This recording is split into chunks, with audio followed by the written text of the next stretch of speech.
What's good, y'all? It's your boy, Untamed. Yeah, boy. Coming at you live for another episode of the Man What Podcast. Man. What? What? What's going on with y'all? What's happening? It go down every time we touch the mic. I'm here with my favorite co-host, Khalil Jamal. Boom! Yes, sir. Like I said, it go down every time we touch this mic. Y'all make sure y'all comment, like, and subscribe right now before the program begins. Make sure you share this right now and follow us everywhere at Man What Podcast. It goes down on all social media platforms, baby. All of it. Come on. All of it. Come on. How you feeling today, man? Man, I feel great, man. I feel amazing. Just got some good sleep. Probably gonna go back to sleep after this pod. I'm back in the work week.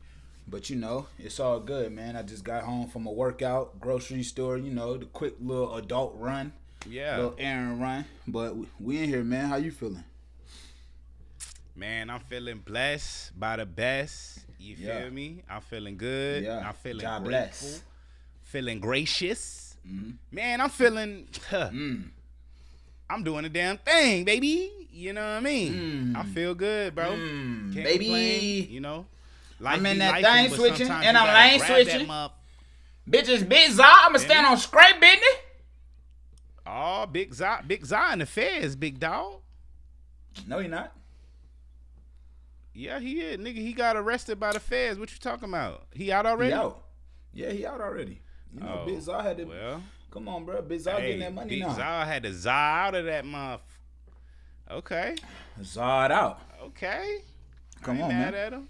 Come on, bitches. What we got going on today, though? What's up with the pod? Man, look. What we doing? I'm going to start this by saying, this is your grandma's favorite podcast. She told us last week. You feel me? Shout out Gam. We love you, baby. Come on, baby girl. Come on, baby girl. We love grandma. Come on. Come on, baby girl. Shout out Gam. Matter of fact, shout out Gammy. Yeah, your Gammy hit me. And she told us about the last pod. Like, she told me that she ain't like me and Brian arguing. So, what? She told us that. She told us that. She said, Brian, Khalil, I don't like when y'all argue. Y'all my favorite podcast. I don't want to feel like y'all finna break up. So, Brian, I want to take this moment to say, I stand on what I said. You know, sometimes the debate get a little heated. You know what I mean? You gotta get your stuff off. I gotta get my stuff off, man. I'm gonna stand on it. Stand on it. I'm standing. Do your thing, man. You know, if you wanna sit on that hill by yourself, go ahead and sit up there, my boy. Nah, but look, man, we back with another episode, and today we're gonna talk about a few different things, but I'm gonna start. Okay, what we starting with? I'm gonna start with Latto. Bit Latto. We starting with music today. We starting with Latto today. Let's go. Man, look, I want to start this by saying, yo, man, Latto dropped an incredible album, bro. She did. Okay. And if I had to pick who has, as far as women rappers, who has the best album this year, it would be Latto, bro. She really did her thing on this album. She's showing out, bro. Latto hard, man. Latto hard. I got nothing but love for Latto. Look, a couple weeks ago, we told y'all not to be the broke friend, right? Please don't. You don't want to be a broke. And I damn near feel like I said this as a prerequisite for what Latto did on this album. She got a new anthem for you niggas that don't got no money. And I swear to God, bruh, you better get your money up. Because these girls about to start singing, Brokey! And y'all gonna feel it, my nigga. Get your money up, baby, not your funny up. Get both of them up. If you're funny, get your money up. You better get funny, nigga, because they about to start singing it. They putting it in stories, y'all. They putting it in stories. That's all I'm saying. They putting it in the stories. You already know. Once it go to the stories, it's over with. It's captions, all type of shit. You remember a couple weeks ago they were Bit Mama. Now it's y'all niggas is brokies. And on top of that, to get even more disrespectful, bruh, they stacked the brokey. So it's like 10 bitches saying brokey. Come on, man. Come on, man. Come on, man. You got to get your money up. Especially in 2024. Like, if you really want to be out here and you want to be playing with a lot of these bitches, you got to get your money up, man. You got to get your money up. That should be your first priority at any it don't matter what age it is, right? Even no, don't matter what stage you are in your life. If you want to be on these women, get your money up, king. Get your money up. You can't be out here broke, bro. It just don't work like that. They gonna make fun of you. Hey, that's all I'm saying, bro. That's all I'm saying, bro. But yeah, Latto album was really good. She do got another anthem, man. You know, Latto done did it again. She did it again for sure. She did it again. I ain't mad at her. But you know what? I really love the how diverse she got on the album too. Cause it wasn't just her trying to like go for the hits, right? It was actually her showcasing, yo, I'm really one of the nicest with this pen. And I think if y'all had any doubt before this album, she really stepped out and proved that Latto is supposed to be in that top 5 of girl rappers, bro. And like I said, with this album, I think the current top 5, Latto gotta be in it, bruh. She gotta be in it. She gotta be. I'll put her in that, man. I'll put her in there, man. I'll put her in that, man. This She's been dropping consistent hits this for the past year or two. You feel me? So this is no particular order for me, but it's gotta be Nicki. It's gotta be Doja. Number 1, come on. It's gotta be Latto. Number 2, come on. It's gotta Latto be 3. Meg. It's gotta be Meg, and it's gotta be Sexy Red. I'm sorry, y'all. Wow, Glorilla ain't in there. She got a hit song right now. Meg ain't got nothing. Glow is 6 though. Glow is 6. Glow is 6. Ah man, Glow is 6. Man, Glorilla, if you see this, we love you. We love you. We love Glow. Nah, we love you. We love Glow. Hey, look, you in the top 5, Glow. If there's any song that I play consistently by a girl rapper in the gym, it's that Glow. Like.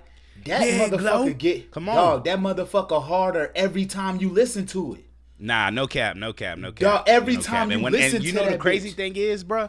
The crazy thing is when I first heard Glow, like the first 1 or 2 listens, I was kind of like, this your single? But then as time progressed, as I kept on hearing it, I said, oh, nah. Glow got her one. Yeah, Glow. Yep. And I ain't stopped saying it since. Bro, I think it's just like when you first hear a song, you gotta hear it a couple times, because you know once the song hit the radio and you hear it every day, it just gets stuck in your head whether it's good or bad. Yep. You know what I mean? And yeah. So that's the effect that Glow had on me, bruh. When that man, look, I'm telling you, don't nobody do motivational girl rap like Glorilla. Like that's a fact. Like, nigga, even if you go to Tomorrow, what she said in that hook, she was like, basically like, nigga, I don't even get caught up on this old shit because I know I got Tomorrow. Like, if we talking motivational rap girls, Glow gotta be, she the one, bro. Glow up there for sure. Everybody else kind of do they stunt rap, they do they flex rap.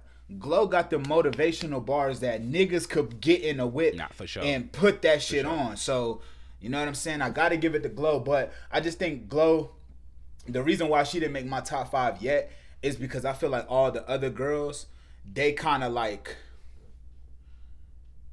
they just are higher in volume. I feel like we haven't got a Glow album. Like, she's slow cooking her album. She's slow burning that motherfucker. But when I think Glow's album will do pretty good, bro. If she, me too, especially if she take the hits that she got already on the radio and throw them on the album, you know that's automatically gonna boost the sales. Yeah, just off jump. Yeah, and a lot of artists do that. They take their hit single from a year ago and they throw it on their next album, and it makes it do numbers. Mm-hmm. Nah, I agree, and I think with that, Glow, the song she got with Meg, that Wanna Be. And I think Glow just one single away from being able to drop that album. And I'm telling you, it's out of here. I got Glow doing I ain't gonna lie, I got Glow doing like 40, 50K first week. And to y'all, that might not sound great, but in terms of the girl rappers right now, that's some good numbers, bro. Because how much did Latto do? Latto did 27. Oh, I mean that's decent. That's decent. And the reason why I don't trip much about that is because I'm looking at Latto's Instagram and I'm seeing her tours. And that 27K, I don't think that's a good reflection of what Latto really do out here. Yeah. Because she do bring the niggas and the women out. Bro, sure. them shows is packed, bro. Them shows is packed. And I think Latto would have did more had Drake let her get that song that he dropped on 100 gigs for her album. Like, Drake's just been getting so much bad press lately that her Drake feature didn't do what a Drake feature would typically do. Yeah. You know what I'm saying? Yeah, so I really wish Drake wasn't getting so much bad press, because if that song would have dropped with good press with Drake, man, Latto probably would have did like 40, 50, maybe 60. No cap. You know what I'm saying? So I mean, she was just it was just a thing of the time. You know what I'm saying? It was just bad timing not on their part, but more so just like Drake got in a battle this summer. So, I feel like she probably should have just waited for that Drake feature just a little bit. Like the next album. She probably ain't even want to drop it. Maybe Drake just threw it out there, man. Come on, he dropped 100 gigs of content. That's true. And you can't be mad at like Drake just dropping a song with you. Like, it's like, hey, I ain't gonna tell Drake what to do, but dang, I just wish they would have held that record for a little longer, bro. And just for sure. And cause Latto, man, again, if y'all check out I remember the first time I heard Latto just go, somebody sent me her LA Leakers freestyle, and I was like, oh shit, like I did not expect this. Like, I think she did a freestyle to the International Players Anthem beat, and I was like, oh damn, like Latto hard, man. So I want Latto to get that good look. 27K. Look, she probably gonna do 27K for like the next 15 weeks, so that's not bad. But I just want to see higher numbers. But I guess that leads me to my question. Me too. What do you think it needs to happen for Latto to be a 80K, 90K, 100K artist? Honestly, for Latto, I think that she either gonna have to have like something happen to her as far as like in the media. Like she needs like a story to get behind, like, whether she's a victim, whether she winning, or she like let's just take Meg. Like, she needs, not saying that she needs to do exactly what Meg did, but Meg has a story behind her, you know what I'm saying? So it's more than just like the people that listen are more than just fans. Like, they're actually like fans of her as far as not just fans stuff like that. Maybe she should drop like a panty line, or maybe like a nail polish or something like that. Just to grow her brand, because she makes good music, right? But I feel like without the big single, like, cause don't get me wrong, like a lot of her singles are pretty big, but I don't feel like Latto isn't number one. You know what I mean? Like, she hasn't really had a single that busted into the number one spot, number two, or number three, spot. And I feel like she needs that big song. Like, other than her being in a news cycle, she needs a big song. Like, I don't. And mind you, Latto is still growing. She's still growing as an artist. I'll take it like this year and last year was like her real big years where she actually broke out and people know her name. She became a household name basically. But as far as like, she just needs that single, bruh. She needs a moment. She needs a moment in hip hop that's hers, that solidifies her to be able to garner a bigger audience. Yeah. Cause I was looking at her numbers in comparison, because I was like, damn, did she do that much less than Meg? But I looked up Meg's numbers for her last album, and Meg did 64K first week. So I was like, okay, well, yeah, like that's a significant amount. You know what I mean? So, but Meg had kind of a few hits in rotation, and I think Meg tapped into a different culture with that Mamushi record. I forgot the name of it exactly. Hold on. I think it's called Mamushi. I think she tapped into a different demographic with that song with the Asians and the Japanese and the anime fans. Yeah. So and I think I hate that song, bro. I ain't gonna lie. Yeah, I seen somebody say I'm tired of that song with Megan Thee Stallion featuring Jackie Chan. That shit had me crying. No cap, I see that too. That shit had me dying. Whoever that dude is, and I'm sure he's big in Japan or whatever, wherever he's from. I'm sure he's a big artist. And that's why. So no disrespect to Buddy. And by the way, that single's gold. But yeah, like I said, I think Meg doing her thing. Meg was able to successfully tap into a different demographic other than just the girls, you know what I'm saying, or the American girls, like the hood girls or like the hood clubs.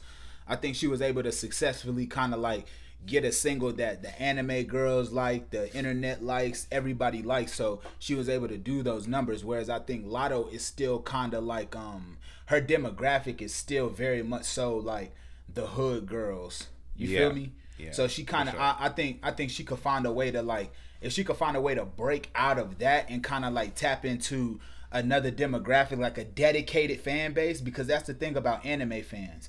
Like they're super dedicated and they love the video that Meg did too. Yeah, and there was like a lot of anime references in it, so it made people just like it made the conversation around it like more like it gave the conversation more hype.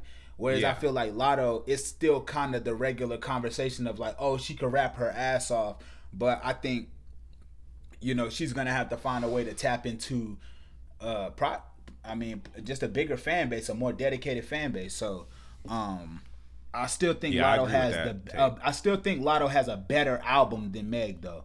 I do think her album is better than Meg's, but I just think it's harder to scale hood music. You feel me? Yeah, for sure. And like I said, man, Meg got that story behind her. Meg got a lot of fans behind her as far as just herself, and as opposed to just only being known for the music. You know what I mean? That's cool, and you know, some artists are able to just capitalize off of that, but that's what I think the difference between Meg and Latto is, that Meg has a story behind her. Meg has like a cult following behind her, and that pushes her sales. That pushes her sales for sure. Facts. And by the way, Latto did 29K, 29, not 27, but you know what I'm saying. Okay, that's pretty good though. That's almost 30K. We could bump that up to 30. Yeah, 30K first week. Not bad. Not bad at all. Do you know what the number one song in the country is right now, bro? What? You know that song by Shabuzi? Everybody at the bar getting tipsy. You know what's crazy, bro? I never heard that song a day in my life, bro. That's never. Crazy. I don't even listen to Shabuzi. Excuse me. Yeah, I never heard that song, so I'm surprised it's number one. But you know what's crazy? Like, you never know who's listening to music, because when Carnival went number one, bro, I didn't really hear it until like 2 weeks later, bruh. Yeah. That's when I finally heard. And the same thing with that Jack Harlow song, Loving Me. I didn't know it was number one. It kind of just popped up there, you know what I mean? So my point is basically like, you never know who's listening to music. So shout out Shabuzi. Look, check this out. This is what I think is more impressive. 6 weeks at number one. Yeah, that's crazy. That's crazy. Yo, I say that to say the influence of hip hop is forever. Shout out Jaquan, because that is his bar. You know what I'm saying? That is his bar. Everybody at the club getting tipsy. Everybody at the bar getting tipsy. That's his shit, and I'm sure he getting something off that. He getting something off that. I hope he is. My boy Jaquan, come on. Yeah. I hope he is. You know what I'm saying? Cause everybody in the club get this. Man, when that joint came out, that was a good time in life, bro. I'm not gonna lie. When songs like that was out, man, life was lifing, bro. Life felt good and fresh and free, and you know what I mean? Like, that was a good time, bro. Come on, man. Had to. So Shout out Jaquan. Shout out Shabuzi. Because Shabuzi is a black artist, you know what I'm saying? So 6 weeks at number 1, I feel like for an artist of his magnitude, like kind of like not being the biggest artist and being able to like have a single that sticks at number 1 for that long, man, shout out bro, man. Shout out bro. Shout out Shabuzi. I seen an interview with Michael Rubin recently. Okay. And I seen that interview too. Yeah, he was talking about how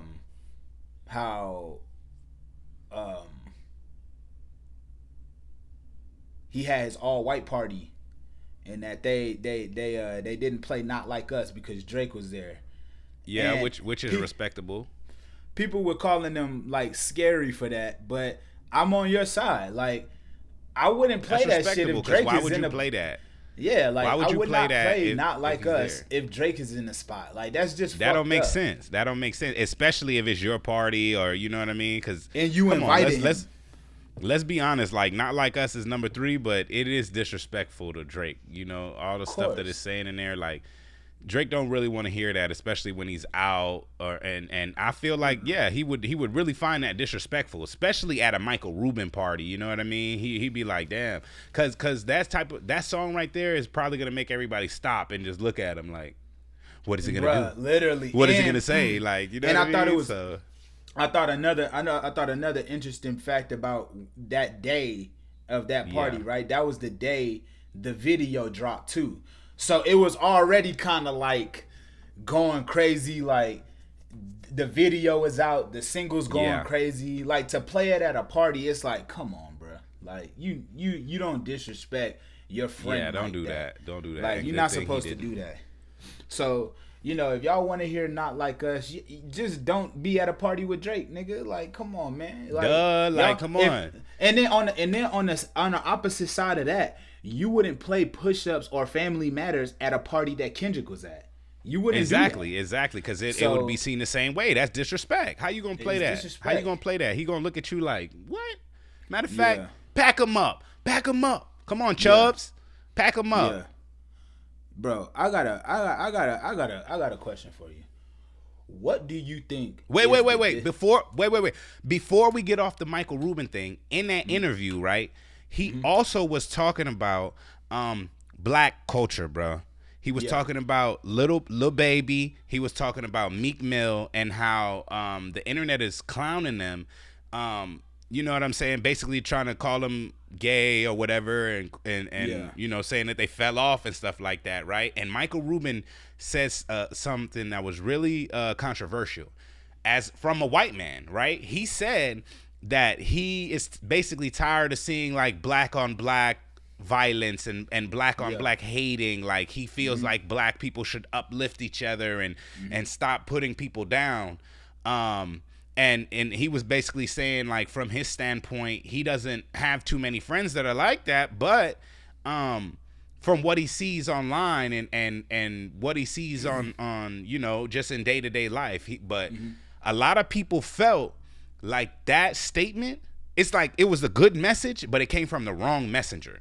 You know what I'm saying? As far as Michael Rubin and his status, like, a lot of people do feel like people of that stature are like detached from, you know, regular everyday life. So for him to get up there and say that, it was really controversial. And, you know, he said that one day, and then the next day he issued an apology. I forgot if it was on Twitter or Instagram. It was on Twitter. He issued an apology. Okay, on Twitter. He issued an apology basically saying that, you know, he talked to some of his friends from the culture, and they basically told him, like, no, bro, that's not your place to speak on, you know, black culture that type of way. You know what I mean? Because you're not really from the culture. So hearing that from you is kind of like pandering, or kind of like, you know, like, you know, just trying to like act, you know, like my only issue with him getting that text message from whoever he got it from, or who having that conversation with whoever he got it from. Yeah. My only issue with that is we don't see that person saying it. Yeah. Because it is a real thing. What he was talking about is a real thing. You know, when people seen the picture of him, you know, probably giving Michael Rubin little quick dap, hug, baby got called gay. You know what I'm saying? Like, if you think about everything we've been seeing with Puff in the news, right? Like, nobody really was addressing the fact that he was being abusive, that he was like fucking artists over. For sure, They only really addressed the fact that he was gay. And they try to bring him down like that. Because in black culture, bro, that's like the one thing, that people will clown you for no matter what. You know what I'm saying? Yeah. And it's wrong because, you know, you could do whatever you want to do. If you gay, you cool. If you straight, you cool. You know, do whatever you want to do. Your sex life shouldn't dictate how people, you know, interact with you. Yeah, respect you, basically. You know what I'm saying? So I just find that kind of weird. I find that kind of weird. But it's not. But I do think the message is as I know y'all probably didn't want to hear it from a white Jewish man saying it. But I do think the message is true, bruh. Like, anybody that gets to a certain level of success within the black community, there is a point in time where they get turned on. You know, it's just what it is. Like, we've seen it happen with plenty of people. I don't even have to name the names because me just saying that, y'all know who I'm talking about. You know what I'm saying? Like, everybody has been through it. Everybody. So I don't think what he was saying was wrong. I think we don't like hearing it from white people. But again, my issue is the person who told Michael Rubin, that that's not his space. Why aren't they advocating for it? Why aren't they saying it? Why aren't they getting in front of a camera or interviews and saying, yo, we see this happening all the time? It's like Michael Rubin got up there, and even though he was just having conversation, he didn't go up there to say this, but he kind of stood in the line of fire. So texting him and saying, oh, that's not your place, and then you're not saying anything about it, it just makes you look a little scared. That is weird. That is weird. And I just feel like a lot of people do that. A lot of people will, and basically it just goes along the lines of right message, wrong messenger. A lot of people want to sit and judge Michael Rubin because of what he said, because he's a white Jewish man, right? But it really boils down to what he said is true. You know what I mean? And I feel like a lot of people are scared to speak on those type of issues. And that's why he got a text instead of somebody coming out and like actually putting a name to face, a face to the name, a face to the phrase. You know what I mean? It's more like let's talk about it behind the scenes. But as far as getting on here and actually expressing the problems in the black culture, I feel like it's not done enough overall. So sometimes it does take a Michael Rubin to say something in order to start a conversation. And my thing is, the messenger shouldn't matter if the message is true. For sure. It shouldn't.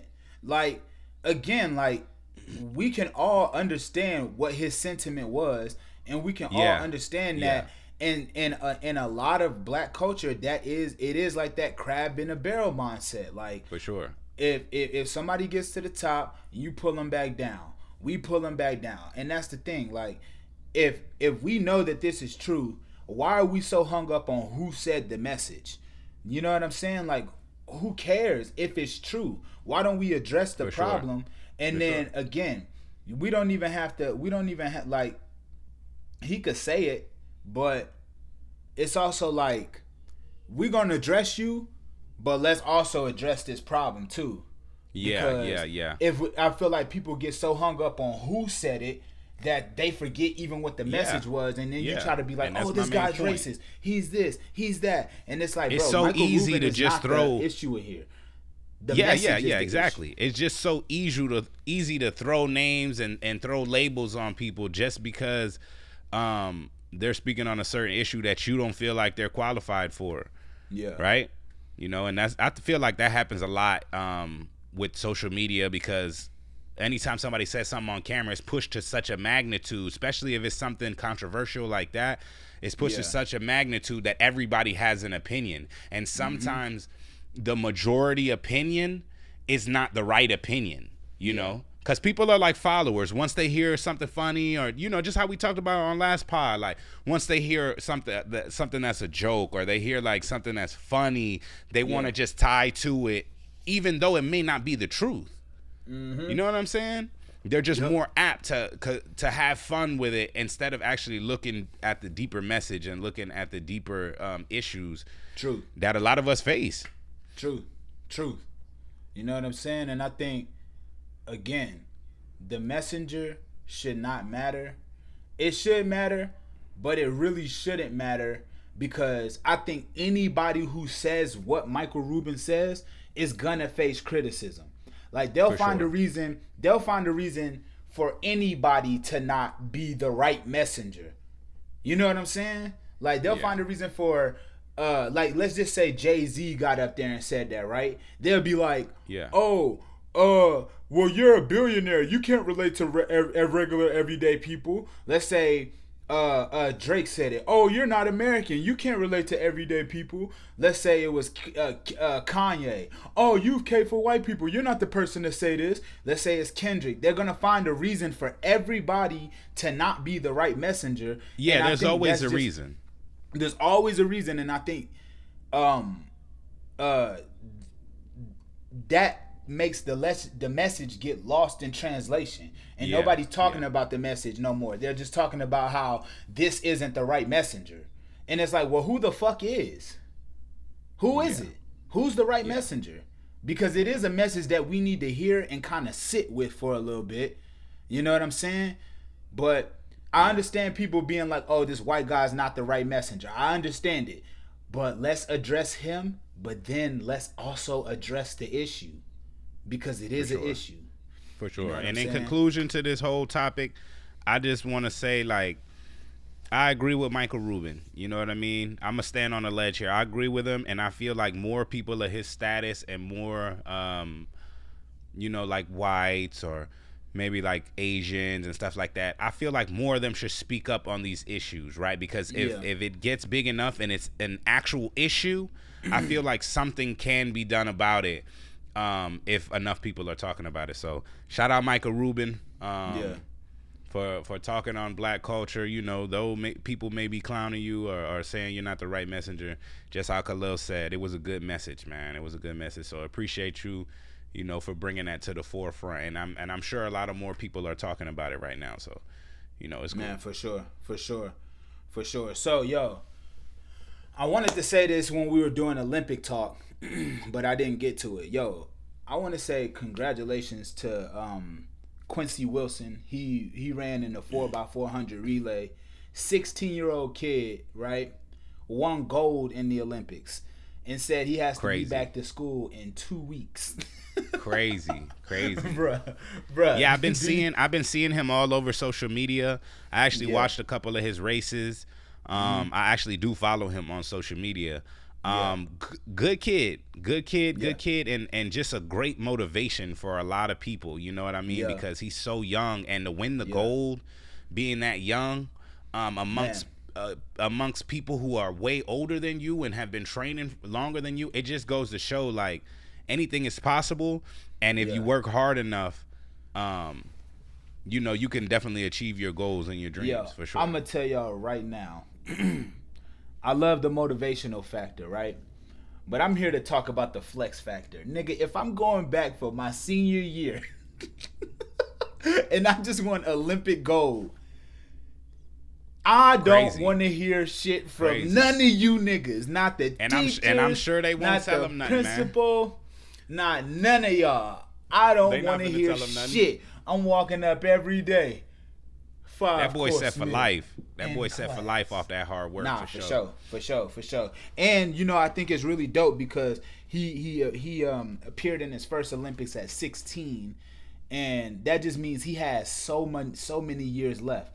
Like Noah Lyles is like our age. He's like 30 something, so he has at least 4 or 5 more Olympics in him. So shout out to Quincy Wilson, man, and we're excited to see what the future holds for you, man, because. To win gold at 16, to go back with that gold at 16 is crazy. Yep. Crazy. Congratulations, man. So congratulations to Quincy Wilson. this is with a heavy heart that we saying this, man. Houston lost a legend this past week. Yes, they did, man. I want to say, really did. I want to say, rest in peace to Beatking, man. Rest in peace, Beatking, man. Club God. Club Godzilla, man. Man, you know what's crazy? No, go ahead. No, I was just gonna say, like, if you grew up in the city from that like 2010 to like 2016 era, if you was in high school, you know who Beatking is. You know what his music did. You know that if you went to a party, there was a 99.99% chance you was gonna hear some Beatking. If you was partying, yeah, he got the music for the baby. You know what I'm saying? So if you was for partying the little baby, at PV, you know, you was partying at TSU, you was partying at any HBCUs in Texas or in the South, you heard Beatking music, man. So when we got that news, man, I had just got home. And right behind me, my sister came in and she was like, "Did you hear Beatking died?" And I was like, "What? Yeah. What? Man. Terrible, bro. He was 39 years old. They said he had a blood clot. You know, it was complications from pulmonary embolism. Pulmonary embolism. A blood clot that goes to your heart. Yeah. So, man, I just want to say rest in peace and condolences to the family, man, because he did leave behind 2 daughters. He was somebody who was very active on social media with his kids, Club Godparenting. If you don't know that, Instagram. Yep. And just a legend in the city, man. Just a legend in the city, like somebody who always had good vibes on the music, man. So. Rest in peace to Beatking, dog. Rest in peace to Beatking. 39 years rest old. in peace, That's still Beatking, very man. young, y'all. That's still when I very heard the young. news, I think I was just randomly scrolling on YouTube, and I just came across a post that said Beatking has passed away, and I'm like, what? No, because mind you, Beatking just dropped an album. You know what I mean? So, basically, what happened is he was at a radio show. He was in the middle of an interview and he just passes out, right? Nobody knew the issue. They rushed him to the hospital, and that's actually where he took his last breath, at the hospital, dying of pulmonary, a blood clot, basically, pulmonary embolism, right? Beatking, and I live in Houston, you know what I mean? So Beatking definitely meant the world to us. You know, I definitely been at a couple shows with Beatking. You know, I done chopped it up with him. Cool dude, man. Cool dude. Very genuine. You know what I mean? And just like a fun character. You know what I mean? Yeah. As far as from his music to his personality, we really did lose a good guy, bro. We lost a good guy with Beatking. I can't forget.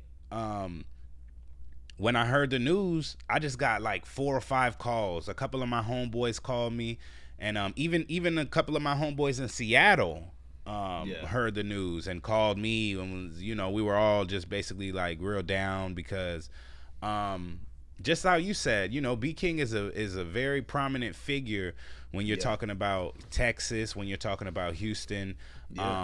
He has so many hits on the radio, so many you know, just songs that resonate with a lot of people, right? And let's just be honest, like he's the club guy. Like he holds the club anthems. Like every time that I go to a club or every time that I'm out in a party setting, I hear Club God. I hear Beatking. I hear, you know, he got so many anthems that it's, you could play 5 to 10 back to back. You know what I mean? So you know, to lose Beatking, it was definitely a very big blow to the city, man. And you know, basically it just told me that life is short, man. Life is short. Live in your truth. Live to the fullest. Make sure that you're enjoying every moment of it, because you never know, you know, what can happen. And for him to pass away that way, it's kind of crazy, because for those of y'all who do know Beatking, y'all know that a couple of years ago, Beatking was big. Like, he was a big guy, And the past 2-3 years, he's been on a real like journey to get his health in order and to get down to, you know, his goal weight or whatever. Yeah. So to see him go like that while on such a positive journey is just breathtaking. You know what I mean? So, R.I.P. Beatking, man. You know, Club God. Man. We see you. We see you, man. Beatking, man. Definitely a legend. We're gonna keep that music playing too. That music gonna permeate for years to come. For sure. You know what I'm saying? Legendary. Shout out to the family. Condolences. Yeah. And rest in peace to Beatking. Man. For sure. Man. I seen something on the news today where Hurricane Chris, another South legend. Yeah, I seen that. He was going off on 50, man, because 50 has some type of festival going on in Shreveport, Louisiana. And Hurricane Chris was upset that, you know, he didn't have no quote unquote Louisiana legends in the building. You know what I'm saying? And and he seemed pretty upset about it. And I seen Fredo Bang actually reply to Hurricane Chris and say, how he ain't had no Louisiana artists if I'm up there performing. And so there was some pushback to what people were saying about Hurricane Chris. So do you think that Hurricane Chris maybe crashed out by addressing this, or do you think he had valid points? I'm kind of on the fence with both of those sentiments.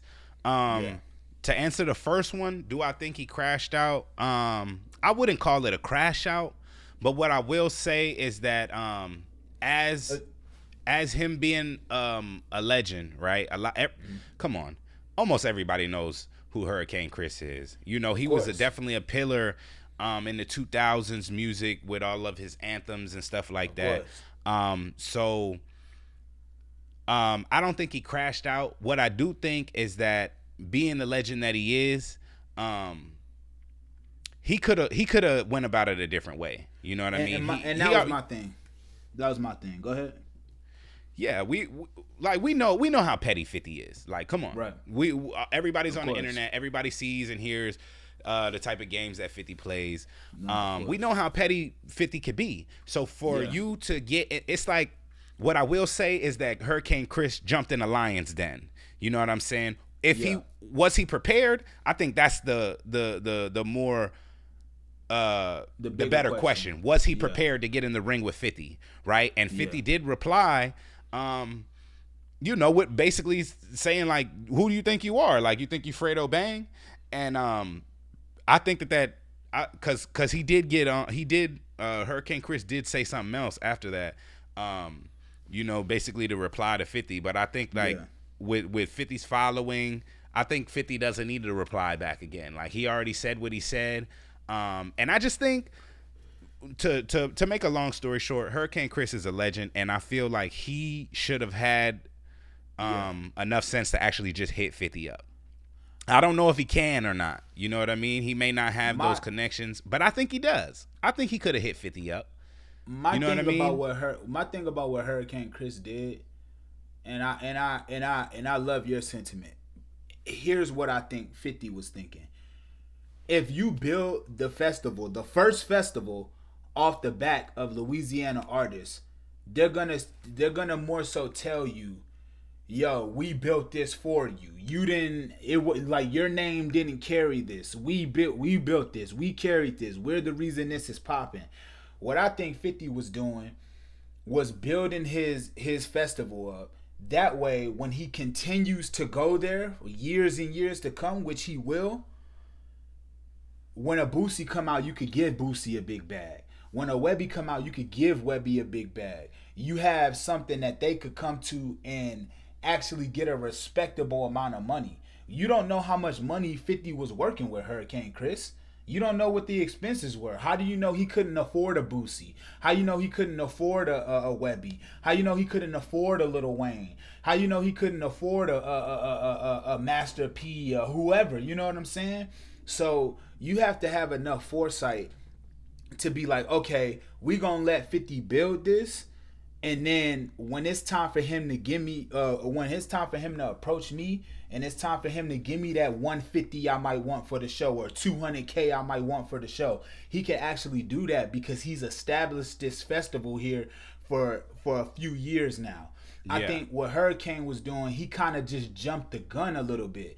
And again, Hurricane Chris has every right to feel the way he feels, but when it comes to the business aspect of it, a lot of different things come into play. And I don't think he crashed out. I just think he jumped the gun on maybe a future performance. Whereas 50 next year might have been like, yo, let me go grab Hurricane, and I could toss him like, and I could go toss like 90K. He put his foot in his mouth, basically. He put his foot in his mouth. And that's what it seems like he did. And it doesn't seem like he has any managers or people around him being like, yo, chill for a second, chill, because for sure. we're going to see what he could build up. Like Fredo Bang might have been like a 20, 30, 40K show that 50 can afford. Hurricane Chris might have wanted 100K. He might have wanted 200, whatever he want. You know what I'm saying? But I'm sure he would have did it for the same amount that Fredo got. And he probably would have did it for the same amount of Fredo got, but that's the thing, like, you don't know what people are working with in terms of the finances. Boosie could ask for 100K. He can. Yeah. He could ask for 150K. Webby could ask for 80, 90K. Like, these are Louisiana. Wayne could ask for anything.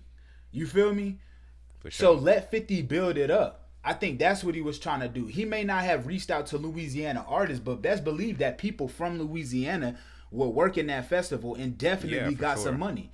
So you just thinking about it from a rapper aspect, whereas I feel like you should really think about it from like a common person aspect. The niggas that's not rappers, the people who got paid maybe like 1,000 for the weekend or 2,000 for the weekend or 700, some little money that put them on their feet. You got to start with the people first. You're not supposed to start with the rappers first. The rappers come after, because the rappers are more expensive. You're supposed to start from the ground, and that's what it seemed like 50 was doing.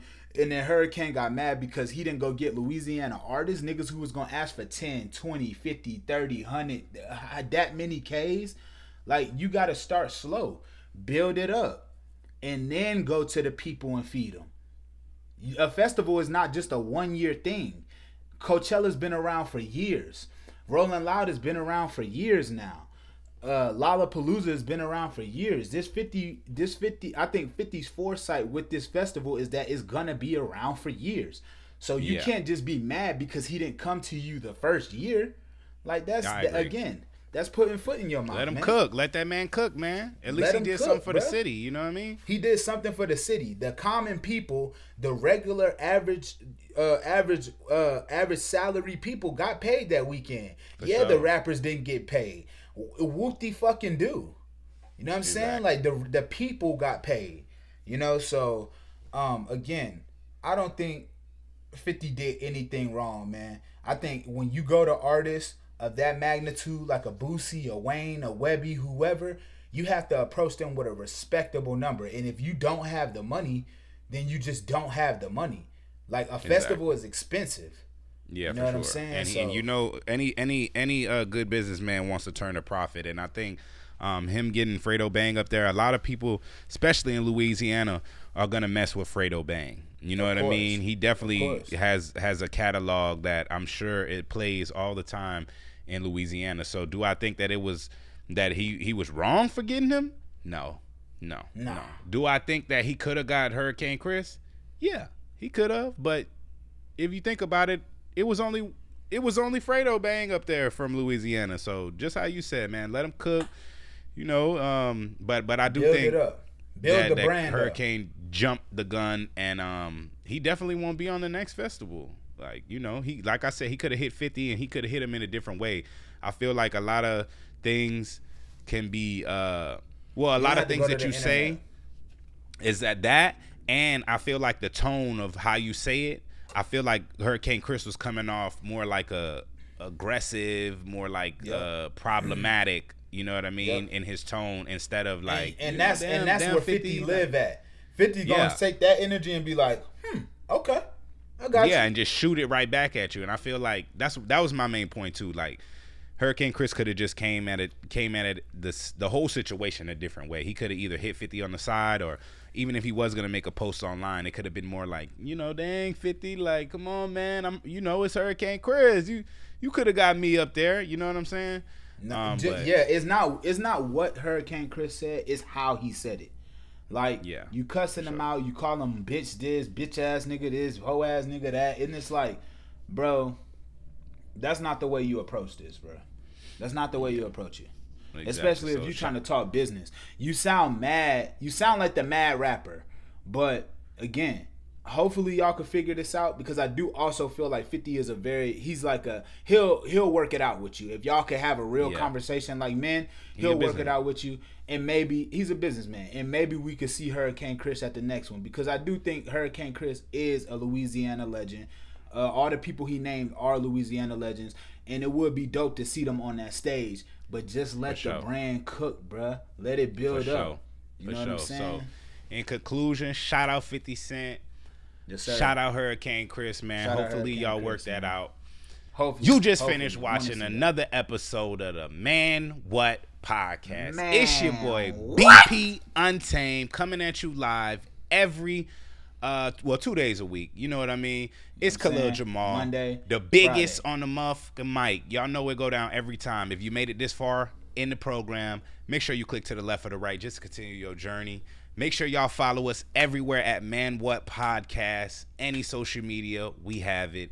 Man, shout out Gam.